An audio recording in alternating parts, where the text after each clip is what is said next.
Hi friends, வணக்கம். என்னோட பேர் ராஜாராம். இன்றைக்கி நம்ம காஃப் அண்ட் கோல்டு சம்மந்தமான அக்குபங்க்சர் பாயிண்ட் பற்றி பார்க்க போகிறோம். இந்த காஃப் அண்ட் கோல்டுன்றது இந்த காலத்தில் எல்லா குழந்தைகள் முதல் பெரியவங்க வரைக்கும் எல்லாத்துக்குமே அதிகப்படியாக இருக்குது. ஸோ இந்த மாதிரி காஃப் அண்ட் கோல்டு வந்த பிறகு பார்த்திங்கன்னா, நைட்டில் நம்ம தூங்குறப்போ ரொம்ப அதிகமான இருமல் நம்மக்கிட்ட இருந்துகிட்டே இருக்கும். ஸோ அதுலேருந்து நம்மளை எப்படி காத்துக்கலாம் அப்படிங்கிறதுக்கான ஒரு சில அக்குபங்க்சர் பாயிண்ட்ஸை நம்ம இப்போ பார்க்க இருக்கிறோம். ஸோ முதலாவதாக நம்மளுடைய தொண்டைக்குழிக்கு கீழே, அதாவது இந்த தொண்டைக்குழி இருக்குது பார்த்திங்கன்னா, ஒரு மாதிரி இந்த கர்வ் எட்ஜ் இருக்கும். ஸோ இந்த கர்வ் எட்ஜில் ஒரு மிதமான ஒரு ப்ரெஸ்ஸை நீங்கள் கொடுக்கணும். ஸோ இதில் கொடுக்குறப்போ பார்த்திங்கன்னா ஒரு 2-3 ப்ரீத்திங்ஸ் நல்லா ப்ரீத் இன் பண்ணி ப்ரீத் அவுட் பண்ணலாம். ஸோ அதனால் உங்களுக்கு குயிக்காக அந்த காஃப்கான ரிலீஃப் கிடைக்கும்.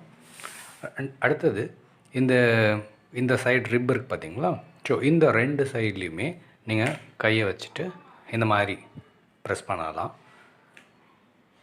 ஸோ இந்த மாதிரி ப்ரெஸ் பண்ணுறதுனால நம்மளுடைய காஃப் அண்ட் கோல்டுக்கான நல்ல க்யூர் கிடைக்கிறதுக்கான வாய்ப்புகள் இருக்குது. இதுக்கு அடுத்தது நம்மளுடைய கட்டவிரலினுடைய கீழ்ப்பாகம், அதாவது நம்ம இந்த ரிஸ்ட் கார்னர் இருக்குது பார்த்திங்களா. ஸோ இந்த இடத்துல ஒரு பாயிண்ட் இருக்குது. இது LU9 பாயிண்ட் அப்படின்னு சொல்லுவாங்க. இந்த டிப்ரெஷனில் நம்ம தேவையான அழுத்தம் கொடுக்கணும். ஸோ இந்த 3 பாயிண்ட்டும் நம்ம அழுத்தம் கொடுத்தோம் அப்படின்னு சொன்னால் நம்மளுடைய காஃப் அண்ட் கோல்டு அப்படின்றதுலேருந்து குயிக்காக நம்ம ரிலீவ் ஆகிறதுக்கான வாய்ப்புகள் இருக்குது. நன்றி.